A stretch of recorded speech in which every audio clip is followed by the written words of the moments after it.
Hi hello welcome to Priya Vijay homes kitchen. நம்ம என்னென்னைக்கு recipe பார்க்க போகிறோன்னா ரவா கேசரி தான். அதுக்கு முதல்ல ஒரு பேனில் 3 ஸ்பூன் நெய் 3 ஸ்பூன் எண்ணெய் விட்டு முந்திரி ஒரு 10 முந்திரி போட்டு லைட்டாக வறுத்துக்கிறேன். அது கூடவே நான் 1 டம்ளர் ரவை சேர்த்து நல்லா வறுத்துக்கிறேன்.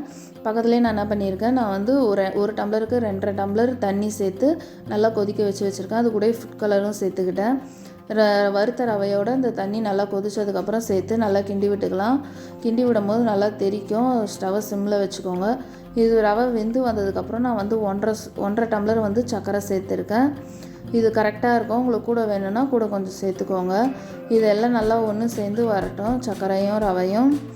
அது கூடவே நான் ஒரு பிஞ்சு உப்பு, 1/2 ஸ்பூன் ஏலக்காய் சேர்த்து நல்லா அந்த ஊற்றின எண்ணெய் நெய் எல்லாம் நல்லா பிரிஞ்சு வந்ததுக்கப்புறம் நம்ம ஸ்டவ் ஆஃப் பண்ணி இறக்கிட வேண்டியது தான். அவ்வளோதான், என்னோடய ஸ்டைலில் rava kesari ready. Thank you for வாட்சிங்.